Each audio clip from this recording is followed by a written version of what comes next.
fill your thirst beside the river. Wash the journey from your hands. Feel the comfort flow inside you. Hello, welcome to Healing Outside the Box. This is our 130th show. And my name is Rosemary Lachance, and I'm an energy healer and a spiritual therapist. And I'm Lisa Burton, and I'm a heart-centered lifestyle coach. We are the co-hosts for this thought-provoking series and are dedicated to providing you with food for thought information and answers to all modalities of alternative healing, spiritual development, animal welfare, environmental concerns, and so much more in the form of guest speakers who are experts in their field. If you know of any subjects that you would like us to discuss, or if you know of anyone you think would make an interesting guest, please do let us know. Please also like us on Facebook under Healing Outside the Box, where you can learn about and see pictures of our past guests and ask questions or leave a comment. So please do enjoy the show. Okay. The title of our show tonight is called Entertaining Vegan Style. And our guest is Mary Lawrence, executive chef and owner of Well on Wheels. Welcome, Mary. Thank you. Welcome. Good to be here. Welcome. Thank you. Mary's been on our show, in the very beginning, she did a show with us, so it's really great to have her back. I'm going to tell you a little bit about her. Chef Mary Lawrence is executive chef and owner of Well on Wheels, Connecticut's premier vegan personal chef service. She's a frequent guest on radio and TV, including WNPR's The Colin McEnroe Show and WTNH-TV on Connecticut Style. She has a certificate in plant-based nutrition from the T. Colin Campbell Foundation at Cornell University and has taught at the Connecticut Culinary Institute and numerous programs and conferences throughout New England. Her recipes have been included in The Best of Vegan Cooking in 2009 by Priscilla Farrell and vegancooking.com. She is a writer and a food blogger, and her culinary creations can be followed on the blog The Traveling Vegan Chef. All right. Now, the first question we ask you is, what made you get into this line of work? Well, I started for health reasons by changing my diet. That's kind of what happened. I had to relearn how to cook. I was not a chef. I was not trained as a chef, but I had to learn how to eat healthier because of the health concerns that I had. I had allergies, asthma, digestive issues, all sorts of things. So I changed my diet, relearned how to cook, and then I started cooking these foods for family and friends, and they loved what I was making. So I just kind of thought, well, maybe someday I'll open a restaurant.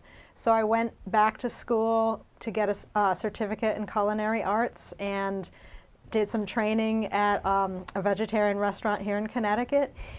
And once I did that for 10 months, I realized I didn't want to own a restaurant ever. Right. It was it's just a lot of work. Yeah, the kind of work that just burnt me out. But I did want to teach people how to eat healthier. So instead I started teaching cooking classes through an adult education program in West Hartford. So I started doing that. One of my students loved the food that I made, and she asked if I would cook for her. And I said, really? Okay. So I just started with that one client, and then word of mouth spread, and then I had more clients, and I was able to end up having that become my business. And I never really planned it that way. Oh, Wow, that's terrific. Great. Okay. So we know why you made the transition. Well, you started vegetarian, or did you go right to vegan? In college, so a long time ago, my first attempt, because I always loved animals, and I think if I had the support when I was 6 years old, I would have become a vegetarian back then. But in college, I stopped eating meat, but I was kind of what you call a junk food vegetarian. So I was eating pizza, mac and cheese, Pringles, That's pretty much what I subsisted on in college. So that was my first attempt being vegetarian, but it was obviously very unhealthy. Later, I started eating meat again. I got married, and I was married to somebody who enjoyed cooking. So he ended up kind of, getting me eating meat again, unfortunately. But I never really liked the idea. So instead, again, through health reasons, I ended up just giving up all these foods that were not good for me, like dairy, eggs, refined flour, refined sugar. So I became healthy vegan, so whole food, plant-based foods. Could you just define, again, I think you talked about a little bit, but the difference between a vegetarian and a vegan? Yeah, so vegetarian is no meat. So people, meat. would think like chicken, no beef. Some people include fish in there, and that would be, so no animals per se. Vegan goes that next step, so it's all plant-based, so no animal products. So anything that comes from an animal, like eggs or dairy, would not be part of a vegan diet. Okay, And so then it's if you- more restrictive. Yeah, and if Vegan. you go the next step as well, ethical vegan would also include clothing, so no leather, no wool, anything that comes from an animal as well. So, depending on where you are in that spectrum, some Right. people do it everything all at once, some people do Right. it gradually. Right. And as I mentioned, I went through several attempts to become vegetarian. I went back and forth, and that often happens. People try it, and they are able to go without eating meat for a few weeks, a few months, and then sometimes like holidays come up, Right. and that's always a difficult time when you're with family. But no reason to not try again, which is what I did several times, and so now I've been vegan for 17 years, and the first couple of years was difficult, but I really don't even miss the way I used to eat at all. And did you see your health concerns rapidly change? For me, everybody's different. For me, I actually got worse before I got better, so it was really a matter of having faith. I worked with a naturopathic doctor who kept reassuring me that, stick to it, you'll eventually feel better, you'll get your energy back. Because I also gave up caffeine at the same time, so that was a huge addiction that I only realized. Went from about 8 cups a day down to 1 cup. 8 cups a day. Oh yeah, at least. I mean, and that was probably like the high test, espresso. Wow. Wow. So I went from being super addicted to caffeine down to about 1 cup a day, but then giving up that one last cup, I had the worst migraine of my life for about 3 days straight. And that's when I realized it was an addiction, and all the foods that I had been eating, like especially all the junk foods, really are an addiction because your body craves them when you stop eating them. So it takes a while to detox, and I was a really poor eater. As I said, junk food. I was just, even though I was a vegetarian in college, I didn't eat any vegetables other than maybe French fries and tomato sauce. So really, it was a huge transformation for me to go from that to actually eating fruits and vegetables. I never liked broccoli, but I ended up loving broccoli after that. So it was a gradual process, maybe about 2 or 3 months before I actually started feeling better. But once I did, my head was clear. I didn't have that foggy feeling all day. I'd wake up in the morning feeling energized without needing that coffee. I didn't get that sleepy feeling 2 or 3 o'clock in the afternoon. And really I had so much energy through the day that I just felt like that was the way I wanted to keep eating, and been sticking to it. Why do you think animals and dairy makes us feel that way? Well, part of it, especially dairy, is addictive because there is the casein, which is the protein in milk that works in your brain. It releases those good hormones and makes you feel good, and it's basically like morphine in your brain. So when you eat it, you feel good. When it leaves your blood, when it leaves your body, and it's no longer in your bloodstream, then you crave it and you need it to feel good. So people often get irritable without dairy, and especially I was addicted to cheese, and literally addicted. That was the hardest thing for me to give up.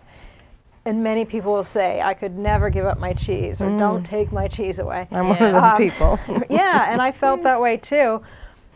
But I knew also how it made me feel physically, and when I did give it up, again, that kind of sense of a clear head, my sinuses had been congested. Because it was like it clogs you? Oh yeah, it increases mucus production. Yeah. So if you have headaches, if you have sinus congestion, sometimes it's in your head, sometimes in your chest. So, I would often be wheezing. All that went away. So because I felt so much better, I just said, I don't want to even touch it anymore. And then, the first couple of years, once in a while, I might, like my mom, I'm part Italian, my mom would make lasagna for the holidays, so I'd be like, oh, I'll just have one piece. Immediately, my head would get all stuffed up, and I'd just feel like dizzy and foggy, and Wow. yeah, and I just didn't like that feeling anymore, so I was like, oh, It's not worth it. no, it's not. So did the animals stop eating any kind of meat? Did that cause any side effects? Well, stopping eating meat, for me, I never really liked that much meat, and I didn't eat a lot. Eating animal products and in general, and meat as well, causes inflammation in the body. So things like, again, the sinus congestion, arthritis, all sorts of conditions, skin conditions even related to inflammation, can be attributed to animal products. So if you eliminate them completely, that's the thing, just see how you feel. Some people feel immediately 100% better, within a day or two. Some people, like me, it took a few months, but it's certainly worth testing out if you have any of those conditions, to just see how your body feels and how your head feels when you give it up, because that is kind of the test, to see if you're addicted or not. I know that you're an avid animal lover, as I am too. Yeah. But when you first gave it up, it was more for your health, right? Right. And now it's for the animal. Yeah, exactly. Basically for the animal itself. Exactly. Welfare of the animal, Well, that's the thing, is once I gave it up, and this was 17 years ago, so there wasn't a lot of information at the time. So of course I was concerned, just like anyone would be, is like, where do I get my protein, where do I get calcium, all those things. Says. Yeah, and I found out that you need very little protein. Really only need about 10 to 15% of your calories from protein. Calcium, there's so many other better sources that don't have the saturated fat and cholesterol. So that was easy, but then I also found out how, the animal agricultural, how animals are kept in confinement, and even like on small farms, there's so many issues that, you'd like to think there's such a thing as happy meat and happy cows, and they're, but no cow goes on the kill floor, partying and cheering to be, put, become your hamburger. So, so yeah, all those things kind of connected with me, because I love animals, and, I just don't want to harm them. You just brought back a memory. This Yeah. goes back years and years and years. I had stopped eating beef for a period of time, and then it was at a barbecue, and they were doing steaks on the grill. So I had steak, London broil. So probably maybe 5 years I hadn't eaten that type of meat, and that night I had the most horrible dreams, and it felt like I felt the rage of the animal and the fear of the animal going to slaughter. That's true. That's what they often say, Yeah. that the stress The vibration. hormones, the stress hormones Yeah. go into the muscle tissue, and then you're ingesting that Right. as well. And, of course, if they're not organic, they're probably going to be pumped with extra hormones and antibiotics, and all of those chemicals are going into your body as well. Right. So, you get all There's of a lot that. of reasons not to. Spiritually, you pick up that Yeah. vibration of Yeah. them, especially when you're sensitive. Yeah, it was very intense. I did the same thing. I didn't have. I think I haven't eaten beef for like 20-something years, 25 years or something. And one time I went to this restaurant, and I thought, what the heck, I'm going to have some. So I had some. That night, my stomach, oh my God, I couldn't digest it. And then I read you lose the enzymes to digest beef after a while. I had an awful stomach ache all night long. Oh, it was horrible. Yeah. And it that is, was the last time.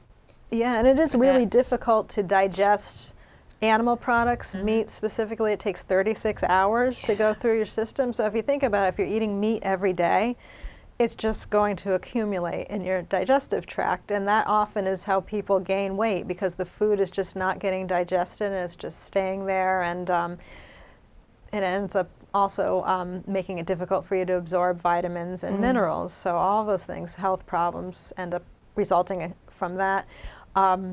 Eating animal products causes your body to be acidic as well, so that can make you susceptible to getting sick more often. So that's why I was partly Cancer, why I was getting actually. sick. Yeah. Acidic people have cancer more than the not. Yeah, and so vegetables, like especially green leafy vegetables like kale and collard greens and lettuce, those are very alkalizing. So those are the kind of foods that you want to eat. And fruits like berries, blueberries, raspberries, they help, neutralize your system. As long as they're organic, right? Because do the best berries you really can. collect Yeah, a lot of pesticides. There's no protection. It's a on their challenge. skin. Yeah, It really is. It's a challenge, and it's expensive. Mm-hmm. And then I hear the argument, well, would the plant give his life for you too?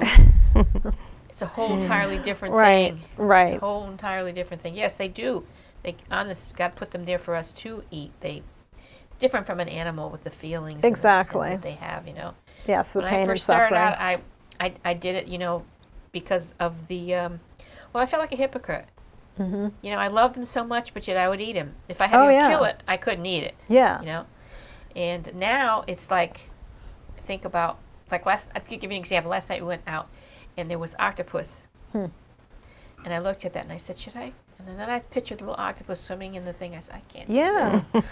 So after a while, the conscious kicks in. Definitely. And can't do it anymore. And that's the thing. It really is a choice, because we as humans, we've evolved so that we physiologically don't have a need for meat and animal products, so we can choose not to eat it. There's other ways we can get all the nutrients that we need to be healthy.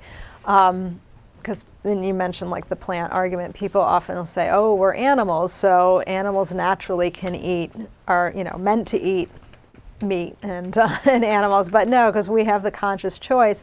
And that's the thing. Every time you think about what's on your plate and where it comes from, I don't want to be complicit in animal suffering. I don't want to be responsible for their death. So Exactly. That's true. And then I think about now, I think of it as a dead carcass. Exactly. Laying on my plate. Yeah. And I see commercials with bleeding steaks and things like, oh God. Really, and that's when I was 6 years old. That was kind of how I made that connection. My And I used to eat that like that at the one dinner. time. Well, dinner was served, and on my plate there was a pool of liquid, and I, underneath the steak, and I asked my mom, "What's that?" And she said, "That's juice." And I'm like, "What do you mean, like grape juice?" And she said, "No, it's juice from the meat." And I said, "Well, how does juice come from meat?" And then she said, "That's blood." And I'm like, what do you mean blood? Like, and then I suddenly made that connection. I was like, I didn't want to eat meat at all after that. I used to call it au jus. Yeah. Make it sound fancy. Well, it's true. All the euphemisms that we use in our language to hide the fact that we're eating a dead animal. Right. Basically. They don't say cow. I'd like a cow, medium rare, piece of the cow. They say beef. Right. They don't say I'm going to have a pig. No, they say pork. Right. On and on and on. Chicken's the only thing that stays the same in turkey, but the rest of it, they don't do it. So, you're right. And when I was younger, when I walk around the store and I see the meat in the cases, I didn't make the connection for some reason. I don't know. Call me ignorant, stupid. No, I just wasn't like everybody I think else. we don't do that. Connection of the animal. This is the meat, and the animal's over there, and one has nothing to do with the other. Right. Right. And and another story too. Again, it's like stories that you tell yourselves to kind of get over that, to be in denial about it. Is my mom would say, oh, that cow is different. Like the cow that you see in the field, that's different from what's on your plate. It's not the same kind of cow. Again, it's like a little story you tell yourself in order, like that one's okay to eat, but this one we pet, and this one's the nice one, And and so, as kids, you end up, you probably hear all those different stories to make it acceptable until you start questioning it. Yeah. Exactly. Until you do. So how did you educate yourself on what to eat? I think I would just be lost. Yeah, and it was a challenge at first, especially because the internet was not easily accessible back then. I think most of it, I was just kind of going on faith, thinking that all the junk food can't be good for me. So fruits and vegetables, logically, that makes sense that that's going to be better for me. And when I did start feeling better, that's also when I said, yeah, it really does make a difference what I'm eating. And I guess I just did research. There were a few good cookbooks back then. Let's see, Joanne Stepaniak, Being Vegan. Let's see if I can think of another one. Vegan Planet by Robin Robertson. So these were some cookbooks back then that I just looked into because they were vegetarian or vegan and had information about, food substitutes and what you can do in place of dairy, what you can do in place of eggs and baking. and really, you end up becoming so knowledgeable about the nutrients in food. Like, I never knew that figs contain calcium, and blackstrap molasses. I think it's 1 tablespoon of blackstrap molasses has as much calcium in a half a cup of milk. Oh, wow. So, really, there's so many easy ways to get those nutrients to not have to eat the animal products. The only thing is vitamin B12, and often that will be one of the, ones that people will say, oh, but you need a supplement. It's really just one thing, B12. It's such a minuscule amount that you need, but it is something that is important to take as a supplement. So yeah, you just learn all those things the more you read and research. Yeah. Would- So, I'm sorry. no, do. Would you finish. suggest somebody transition as a vegetarian first and then look into the That's vegan? the same question. Yeah, I knew that. That's why I said that. It is a good question. We need those mindset. And really, everybody is different. Some people do that. Gradual is easier. Yeah, or even, gradually. when I was the junk food vegetarian, then I started eating meat again. Then I transitioned to the free range meat and grass-fed beef and stuff like that, because I thought, oh, that's going to be healthier. Then I cut that out completely because, again, the more I read about it, I'm like, there's no happy cows that are getting killed. So, yeah, I just felt ethically I couldn't do it anymore. So for me, it was kind of gradual, but then once I made the decision, I was just like, that's it. I'm going 100%. And when I did make the change, it was a day before my birthday, and I was working at an insurance company full time, and the next day at work, people surprised me with a birthday cake and, chocolate cake. Of course, it was dairy, eggs, had chocolate, sugar, all the things that I, the day before, decided I was going to give up completely. And I just said, if I'm going to stick with it, I have to say no. So I thanked them for it. I took some of the cake home for my husband, and I just didn't eat any of it. And yeah, so I literally quit overnight once I decided to do Made it. your mind up, and But that it was a gradual process at first. So that's the thing. It's like, everybody's different. Some people can do it 100% and stick with it. It's probably easier to just, give yourself like 3 weeks. That's usually a good amount of time to break a habit, and these really are eating habits that we've learned. So saying, I'll do it for 3 weeks, and then just see how you feel after 3 weeks, either just giving up meat or giving up dairy, whatever that you want to make a switch for, as we'll discuss, I'm sure. But at first it seems like you're giving up a lot, but then you end up gaining so much more because, as I mentioned, I never ate broccoli, but then I just started eating it and I loved it. So, and bitter greens, same thing. My grandfather used to pick dandelions in his yard and saute them, and I was just like, ugh, what are you doing? That's that's something you throw away. Right.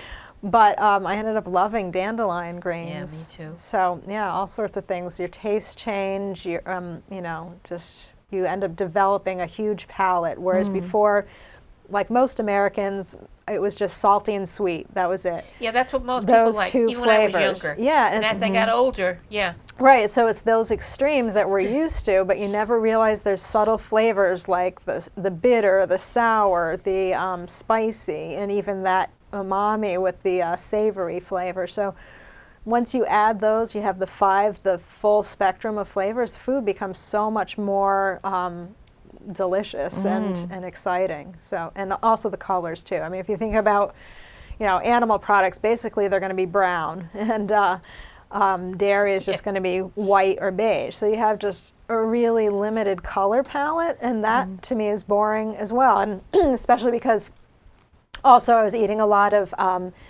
refined flour, so breads, pastas, and those are all beige as well. So food is, if you think about it, is really kind of boring looking. But when you add all the colors, then it becomes beautiful to look at. It tastes more fulfilling. So yeah, and satisfying. I used to find that when I eat meat, like we'd go for like prime rib or something. Yeah. After I'd eat it, I want something sweet. I would crave something. yeah. I'd had to have something sweet right away. Ice cream, Right. something like that. That's why the dessert comes at the end of the meal. Yeah. Oh. But now, with the vegetables, the beans, and things like that. I don't crave that like that. If Yeah. I want something, I'll have something later. Yeah. Much later on. But it's like I had to have Right. to counteract. I don't know, something. Right, or if I end up having cravings, it's usually a more subtle craving, like a fig will make me Yeah, happy if yeah. I have the sweet craving, or sometimes like first thing in the morning, the best thing is fresh squeezed lemon in water. It's very cleansing, but now I sometimes find that I crave that citrus flavor in the Yeah. morning. It's true. It's Yeah. really true. So, do you think that people should they don't eat meat for like 3 days a week first, start that way? You think they should do it gradually or just cut it right away, do you think? Well, again, everybody's different, Yeah. and there's the Meatless Mondays Right. movement, which has, I know, changed a lot of people, giving it up for 1 day a week. Then there's also Mark Bittman, who has the Vegan Before 6, so basically any meals that you eat during the day, no animal products, but then for dinner, it's okay. In his view, it's okay to eat animal products after 6 o'clock. So some people do that, 2 meals, no animal products, and only 1 meal a day, animal products. Whatever way to cut back, it helps with your own health, it helps with the environment. Of course, there's, less pollution if there's going to be less demand for the animals. And really, if you think about it, yes, you're one person, you're not going to change the world. But if more and more people do it, there's going to be less demand for meat, and then hopefully less agricultural pollution as a result. And that's what we're hoping for. You really want to at least make a difference in your own circle, even if you can't change the world. Yeah, I know. Like I go on Facebook, and people who do eat animals, they really get upset with the vegetarians and the vegans. Go to have my meat. I mean, Well, they get violent sometimes. Yeah, there on is that feeling of having something taken away from you, Yeah. and It's amazing. yeah, and the addictions often are what fuels that anger. So where do you get your protein? I know Yeah. avocados, nuts, beans. What? Yeah, any plant-based food has protein, and really, for most fruits and vegetables, it's 10 to 15% protein. So that's the ratio that you want in general for all of your the food that you eat. The higher protein content food, of course, would be beans, legumes, nuts, and seeds. There are a few plant-based foods that are complete proteins, which means they have all of the 9 essential amino acids that your body can't produce, like quinoa, which is one of those. It's called an ancient grain, but technically it's a seed. So that's why it's higher in protein and it's low in carbohydrate, but it's a complete protein. Hemp seeds, also complete protein. Chia seeds and soy products are all complete proteins. So As long as they're you organic, do, right? yeah, I always because they're recommend GMO organic. now, I know it's tough, but so yeah, that's where you get your protein, and really you don't need to overdo it. I once had a client contact me saying that she's unhealthy on a vegan diet. She asked me why. So I asked her what she ate, and she's like, I eat quinoa. It's a complete protein. I'm like, that's great. What else do you eat? And she said, just quinoa. Oh, gee. I said, really? That's all you're eating? Because she was under the assumption that since it's a complete protein, that's all you need. It's has the word complete in it. And so she thought that's all you need to eat. But I said, no, you need to have a variety of food. So that's really key is, Yeah, different kinds of vegetables, fruits, right, even people nuts who and eat meat eat seeds. vegetables and things like that. With Some it. do. You think really? I know a lot of people that eat meat that it's just pasta and meat. That's about all they eat. But yeah, so the key is having a variety of foods, having that protein source. It's important, but it's not absolutely critical as far as anything to worry about. Yeah. I'm curious about substitutions for dairy. Yeah. Well, the interesting thing, there's a lot of products on the market now. You can get the fake cheese, fake cream cheese, and they've gotten better. The like Earth Balance margarine is a great substitute for butter. Daiya cheese, it's spelled. How is that, Daiya? It's Is it good. It's Daiya. They make it in shredded, like mozzarella, cheddar. They have it in blocks, so you can get their jalapeno Havarti. Really, there's like so many that are. And what is that varieties. made of, though?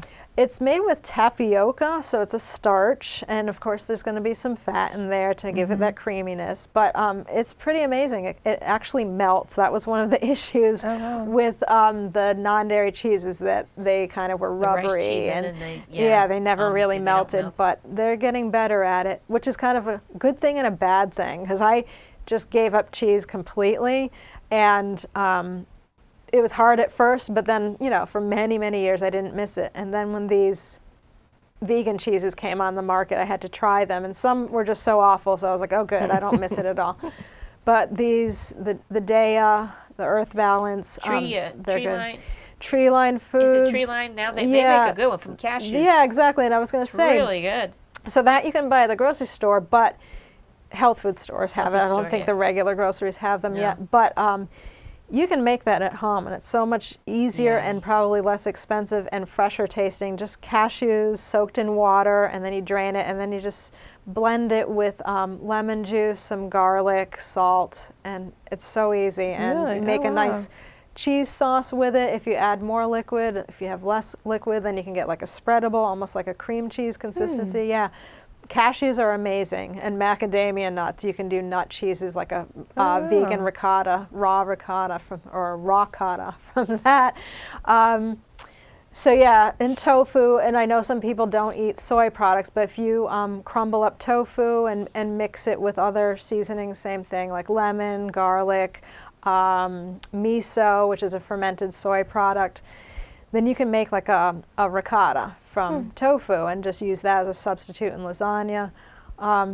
There's so many, so that's Wow, it's getting okay. so much easier now to have cheese substitutes, dairy substitutes, and of course you can get like at the grocery store rice milk, almond milk.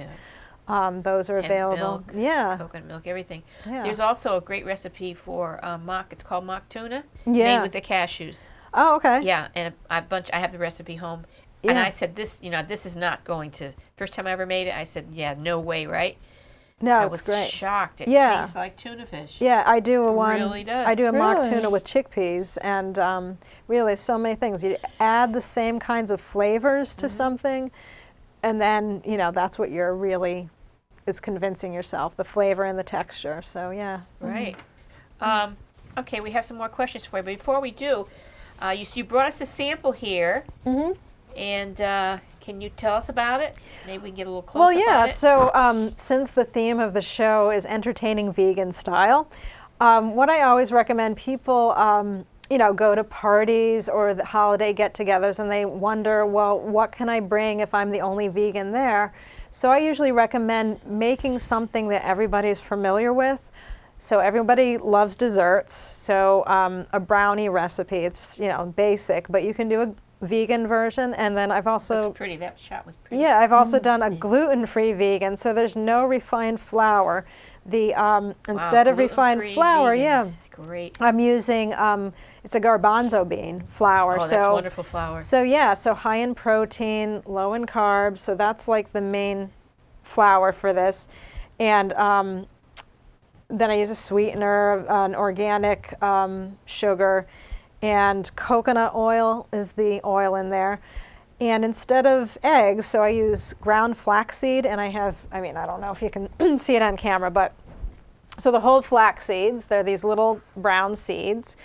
When you grind them up in a coffee grinder or a spice grinder, they make Here, this. he's got it. Yeah, She they can make hold it up, yeah. They make this powder, and you add some water to it, and then you stir it around, and it kind of gets gelatinous like an egg. So this takes the place of an egg, and that binds it in that brownie recipe. So that's the only substitute that you need for this. Otherwise, it's, of course the garbanzo bean flour is different, but it makes a batter, and you bake it the same way you would normally bake brownies. So that's the thing. It's like similar cooking techniques, but just different ingredients. You have a close-up on your products there. Yeah, We so, okay. Yeah. So, so the brownie, and they're great on their own, just grab them out of the baking pan. But I like, for entertaining purposes, I like to Right. dress things up. So It looks so pretty. yeah, so what I made is a maple pumpkin butter sauce, which is just from the pumpkin puree, maple syrup, some vanilla, a dash of cinnamon, and a dash of sea salt. And then I just stir it up, and then I put it in one of these squeeze bottles. Wow. So that's kind of the fun of being a creative chef too. You get to make pretty pictures on your plate and dress things up. And really, the presentation often is what makes a difference, because if people see that, they're going to say, wow, I want to try that.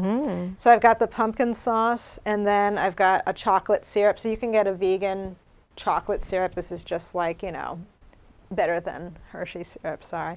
But sorry, Hershey's. But so a vegan organic syrup, chocolate syrup, and then I just drizzled some of that on the plate. And then on top, you could do a non-dairy ice cream. Like they make coconut milk ice cream, which is really awesome. Ice cream, yeah. Yeah, the brand So Delicious is really good. Purely Decadent is really good. So you could put a dollop of ice cream on top and make a sundae. What I did was I have toasted coconut flakes that were they have a little bit of sweetener and salt. So Is that what's on top there? yeah, so I thought it was nuts. salty, sweet, toasted coconut flakes, Wow. and they have a really nice savory quality as well. There's this brand that I just saw at the grocery store, so I had to try them. I've never had them before until yesterday, and What's it say? the brand is Toasted called coconut chips. called Dang. Turn it around the other way, and they can see it. Yeah. I'm not promoting any of these products, but No. if you're looking for Just giving people a an snack, idea. you know, Yeah. you can get vegan snacks, and you could probably be very unhealthy as a vegan too if you ate this way all the time. But once in a while, for entertaining, you know, if you Everybody want. likes a little dessert. Yeah, and that really is a great way to kind of ease people into the idea of veganism, is give them one recipe that they're familiar with that they might be surprised can be made vegan, and you know, dress it up, make it look pretty, tasty. That's kind of what I recommend to make it easy for people. Okay. Very So nice. you have Some information on me? you have a Yeah. place that your own business, Well on Wheels. Yeah, so What is that about? Well on Wheels is my personal chef business. I do that for my living now, which again just kind of happened, but I've been doing it for the past 10 years. I cook the weekly meals for clients in their homes, so I'll do the dinners for them. I also do private cooking lessons, so I teach people how to eat healthier. We do one-on-one, customize the lessons. Same with the personal chef services. I customize the menu based on the client's tastes, what their preferences are, if they have special dietary needs, like some people, you know, low salt or low fat. So I work with them for that. I do group classes. I do cooking demonstrations in like libraries. So if anyone has an organization they want me to come speak Yeah. or give a presentation, I do things like that. And I also teach adult education classes in the area, so New Haven Wow. area. Yeah, That's great. so a lot of things. They don't have any excuse not to try it. Oh yeah, definitely. And I'll give them plenty of ways to come see me. And yeah, my website, wellonwheels.com, has listings with the events that I have coming up. Oh, that's good. wonderful. Yeah, Good. yeah. We're going to give that information at the end. How do you entertain vegan style when not everyone at the party is vegan? That's pretty much all the time. So yeah, I mean, I think of like my family. I'm the only vegan in the family. And with holidays coming up, I often bring a dish, and again, I usually bring something that I think everyone will like, that's not, you know, too unusual, that has ingredients that people are familiar with. Since they're Italian on my mom's side, like it's often, there'll be pasta, meatballs, you know, chicken parmesan, things like that. So I might bring ratatouille, something that's, you know, made with vegetables that fits the theme. So it's, and I think it's important too to, like, you know, depending on who you're with, some people, you know, call them ahead of time, just find out what the menu is or what you can bring. People sometimes say, oh, don't worry about it, we'll make something for you. And I usually want to bring something just in case, because there's, and I do appreciate when people make something vegan for me as well, and I think Yeah. that's great. But I always say, just, you know, to be safe, I bring something. And so that's one thing. And then if you're having a party yourself and not everybody who is attending is vegan, you know, make it look pretty, make it look appetizing, Yeah. have colorful foods that people will want to try. And that's really what I try to do, is just have everything look mouth-wateringly delicious so that people will want to dig in. Yeah, that's true. Yeah. Do you have a favorite dish or two? Well, this, what I brought, and it all depends. Bless 'Cause, you. Thank you. Bless you, yeah. So the foods, and also, it's my taste may be different from what everyone else would want to eat, because I like spicy food. I love Indian food, ethnic foods. So making it vegan, that's at least once a week I'm having some kind of curry dish at home. But I know not everybody likes spicy food, not everybody likes curry. So I'm not going to take something like that to a party unless I know people have, more progressive kind of palates and they're interested in trying different things. I think of like the standard kind of American foods, which, as I said, salty and sweet. So I stick with that when I'm going to be in a mixed group who are not vegan. 'Cause, I'll make the generalization that vegans tend to be more adventurous with what they're eating, but then there's plenty of vegans I know who just stick with the junk foods, who just eat the fake meats all the time and almost eat the same way they used to eat when they were meat eaters, but they have the vegan version. So everybody's different, and that's the thing, is just to kind of know who you're going to be with and what their tastes are, and call ahead and ask the host what they're going to be making. And I try to bring something more interesting than just a salad, because you don't want people to think that's all that vegans eat. Well, unfortunately, I'm allergic to soy and wheat. Yeah. So I have a problem with that, so I can't very Right. sensitive to it. So I don't do the fake meats or things like that. But on the good side, I love all ethnic food, Yeah, that's good. all spicy food, everything you mentioned. Yeah. And you put these recipes on Facebook and drive us crazy. Yeah, With yeah. the pictures, she takes pictures, and then we go, give me the recipe. What's the Right, recipe? And she right. gives it to it. So many things. Oh, they look so good. They look excellent. What is your take on raw foods? Well, raw vegan is very healthy, first of all, and I love it. And actually, if I lived in a warm climate, I would probably eat that way all the time. It's tough here. I should say personally, I find it's difficult when the weather gets cold to eat all raw. But in the summers, when the produce is fresh and local, it's just I just feel so much energy eating that way, especially if I'm growing it in my own garden, because I like to grow greens and fresh herbs. Overall, it's healthier because the vitamins and minerals are not destroyed from the cooking process, and the enzymes in the food are intact. So the enzymes help with digestion, and as I mentioned before, that's really important, to have food go through your digestive tract. That's how you absorb the vitamins and minerals, because when foods just stay there, it's hard to absorb them. So that's why you get more energy when you eat raw foods. I see. And also, they're higher in water content. So I think about like the kinds of foods that I recommend people have, especially if they're trying to lose weight. People often contact me because they want to eat healthier in order to lose weight.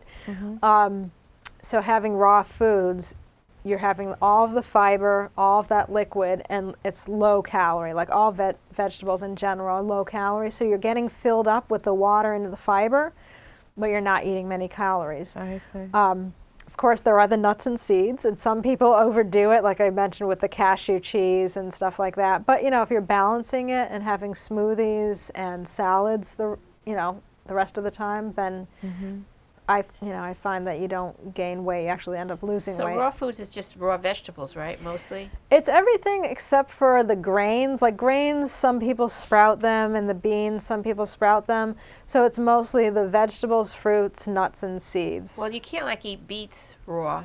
Beets, Yeah. you can. You You can can eat shred them. You can shred them. You can juice Oh, you them. can shred them. You That's right. What about potatoes? Or Potatoes are not really that good raw. So there are some No. vegetables that aren't as good. You can put them in the dehydrator, and then they get kind of crispy. But in general, potatoes are Yeah, not not ones that you have raw. But really, so many other things. Like you can turnips, Same yeah. grating again. Yeah, grated. You can get a spiralizer and do those, like turnips, sweet potatoes, the butternut squash. You can put Really? them in a Sweet spiralizer and make like noodles out of them. And then you just soak them in olive oil and sea salt, and it breaks down the cell structure, so it makes them softer. really, there's so many ways to get creative with vegetables. It's kind of, that's why I say it's like an adventure. It's really exciting. And then especially trying, that's the main thing that I noticed because I love to cook, but when I first started eating raw foods, I thought, oh, but it's just raw, Food is, one thing is good, it's fast food, so it'll be ready in like 5 or 10 minutes. And I just thought, oh, how boring, because, I had that thought is all you can eat are salads and smoothies, but you can do a raw pasta, spiralizing zucchini, and then you do a cashew cheese sauce, and then pulse together in a food processor like tomatoes and sun-dried tomatoes and olives. So you make a marinara on top. It's amazing how flavorful the food is when you don't cook it, because cooking, you have to add a lot of salt to bring out, I shouldn't say a lot, but you have to season it to bring out the flavors. You use less salt when you eat the raw foods because you get all those flavors that are not dissipated from the cooking process. And yeah, I just found, food is just so much more flavorful when it's raw, and it's surprisingly flavorful. What is the spiral thing again? Oh, I didn't bring it because I didn't know what we'd be talking about, but it's just this little tool. I do that gesture with my hand because that's kind of how it is. You put the food, like the vegetable, squash, whatever, on this little pin in the center. You churn it like that, and a blade spins around, and then it makes like a noodle. Like a curly Q. Yeah, curly Q noodle. Okay. Yeah, exactly. And that's something you'd find in a kitchen supply store. Yeah, it's called a spiral slicer or a spiralizer. Okay. I would think someone would be a good idea to do some classes on raw eating. Oh, right? yeah, definitely. To get and some so ideas. they could come to me if you teach have. that? Yeah, Oh, okay, I good. teach raw food. That's one of my favorite things to teach. Yeah, and and really go to my blog as well. That I have a few posts there on doing raw foods. All right. To get, we don't have a lot of time left, but I want to try to get everything in here. Yeah. Have you ever visited an animal sanctuary? Yeah, I have Farm Sanctuary in Watkins Glen, New York, and then there's Woodstock Farm Animal Sanctuary in New York. And then right here in Connecticut, there's Lachance Meadow, which rescues pigs and chickens. Where's that? In Bethany. Okay. Bethany. Yeah. So there's some great people who are doing that, rescuing farm animals that were left for dead or that somehow escaped the slaughterhouse, and letting them live out the rest of their lives in these settings that people often think about is the way, farm animals live, but they don't. Just the lucky ones live that way. And they live the rest of their lives. And it's amazing to see, especially like the animals up close. Turkeys are my favorite because, and I was just talking about this with somebody today, so it's on my mind, of course, Thanksgiving too, turkeys. You look into their eyes and they remind me of like when I look at my dog, and you get that response back. And you can pet them, and some are friendly, some are not, but the ones that are friendly, and they recognize their names. So you can name them, they come to you, as if they're a dog, they come when they're called. And then, different from a dog, but they make little like purring noises when they're content. So you can pet one, they close their eyes, they just look so peaceful, and then they start like this purring. I was just so amazed, and really I'm getting chilled thinking about it, because I remember that for the first time, that was one of the things that made me say, I can't eat a turkey anymore. I can't ever go back to eating them. So I always remember the experience of seeing the animals up close, again, in a setting where they wouldn't be if you were going to be eating them, because it is genuinely peaceful, because they know that their lives are taken care of, and really taken care of the same way we might take care of our dogs and cats, how much we love them. So for them to have that experience, they give you that same response back. I always think of those animals. So people sometimes say to me, like, a vegan diet, do you ever cheat on a vegan diet? And I say, I don't think of it as a diet, because I'm not doing it because of health reasons anymore. I'm doing it for the animals. You're a spiritual vegetarian. Yeah, and there's a health. You either do it for your health or you do it for your spirituality. Yeah. You're physical or spiritual. That's what it is. Physical or spiritual vegetarian. So I say, it's easy to cheat on a diet, but it's harder to cheat on the animals, because I don't ever want to have to contribute to that. So going to the animal sanctuaries really kind of solidifies that in my mind, and I've it's been a couple of years, and I do want to go back. But yeah. I think everyone should go to a slaughterhouse and see what happens, and then they should go to a sanctuary Yeah. and see them in a different light. Yeah. And I think there'd be a lot more vegetarians and vegans around Yeah. than there are now, really, because people don't get to see it. Right. Just because you don't see it doesn't mean it's not happening. Right. And you really, know, so yeah. And just reminding yourself of that every time you make Yeah. the choice of what you're eating. exactly, Too. exactly. What you just told us what keeps you motivated. Yeah. What tips can you give someone transitioning to a vegan diet? Well, I know we were talking about this question. Everybody's different, I'll say that again. And some people, I would say it's probably best to start gradually. Giving up one thing so that you don't feel like you're being deprived, and then trying something new. So I often recommend, trying one new recipe a week.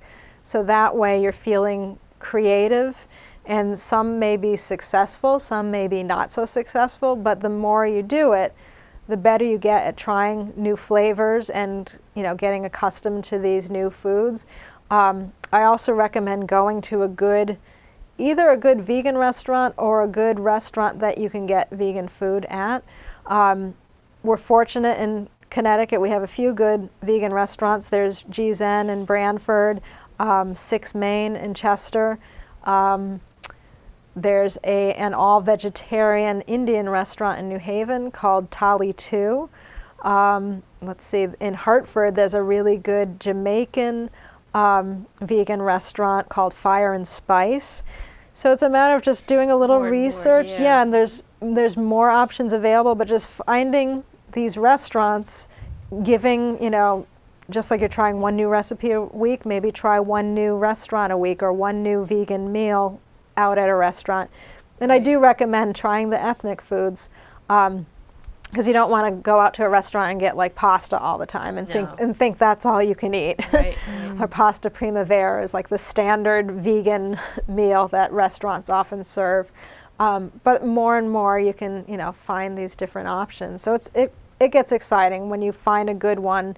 I should also give a plug for Maya's Sushi in New Haven, which is just a sushi restaurant, Japanese restaurant, but they have a large vegetarian menu that can be made vegan as well. So yeah, you can get vegan sushi in Connecticut. That's great. Yeah.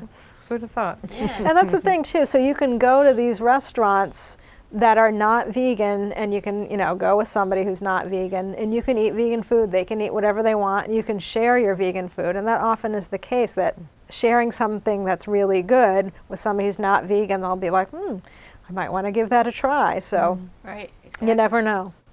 Yeah, we've got about 4 minutes. You have anything? Yeah, I just want to make sure that we got to the difference between cage-free and karma-free. Oh, okay. Yeah. What do you mean by that? Yeah, so we were, kind of alluding to that in our discussion. But yeah, there's this illusion of cage-free, that the chickens that are raised without cages are happy chickens. But really, they're crammed into these confined environments, and they're stressed out. So their existence, even though for chickens it's very short, it's like 12 weeks long. The life of a chicken? Yeah, they're bred. Yeah, they're Oh, bred wow. to grow extremely fast, and particularly for their breast meat, because that's the only thing that Americans want to eat. So they grow very fast, and They in say these- give them arsenic to plump them up. oh, I didn't know that. Yeah. They are, and they give, if it's not organic, they give them antibiotics because they're in such, awful conditions, even in cage-free. So the antibiotics, Steroids, hormones. yeah, anything to basically keep them alive, to get them to slaughter. Ultimately, that's what's going to happen to them. They're raised, in these conditions that are not happy for them, but we, meaning the producers, want us to believe that they're happy because it's cage-free. But really, what you're eating, just like you said before about the stress hormones and the bad karma that's associated with the killing and slaughtering of animals, that's what you're ingesting as well. So it's impossible, even if they don't have cages, it's impossible to not ingest that bad karma and to feel that, negative spirituality as a result. And I found that, my mental state, my emotional state became maybe because I did intuitively connect with animals ever since I was a child, but that ended up becoming more empowering for me, is that knowing that I don't have to participate in that anymore. I can do things that will help these animals rather than have that negativity in me, made me a more compassionate person. So it was like a little bit of a cycle, like as I moved in that direction. So I became less negative as a person, I think, as a result as well. So is free range the same terminology as cage free? Same thing, no Same cage, idea? because it's basically they have access to the outdoors. They're not kept in cages, but basically they never go outdoors. They're just in these large confined areas. And people like veal. That's another thing, veal. It's a baby calf. Yeah. Taken from its mother at birth, Yeah. put in a little crate where they can't turn or move or do anything, and they kill them as babies. Yeah. And same with lambs, Yeah. babies. Oh, I know. I don't know how anyone can do that. Well, you know, Mary, this went so fast. And I Yeah. have 100 more questions, but we have to leave. Yes, well, we Have to have good close. contact information where people can. Good. Thank you, get yeah. hold of it. This was so interesting. We'll have to Yeah. have you back again. We'll I'd do be some more happy. talking. I would love to do that. Yeah, if anyone ever wants to contact me, if this inspired them as well, I'd Yeah. be happy to talk to them. Okay, great. We're going to give your information now. Okay. To contact Mary Lawrence, executive chef and owner of Well on Wheels, her website is this is email, yes? Email. Email first, sorry, mary@wellonwheels.com. She has a blog spot, http:// Backslash just twice, wellonwheels.blogspot.com. Phone number would be 860-985-1645. To learn more information about this show or any of our past shows, please contact us at healoutsidethebox@yahoo.com. To reach Rosemary Lachance, her phone number is 203-627-7966. Her website, www.rosemarylachance.com. To reach me, my phone is 203-804-0024, and my website is www.theonejoy.com. We are also on Facebook under Healing Outside the Box. Okay.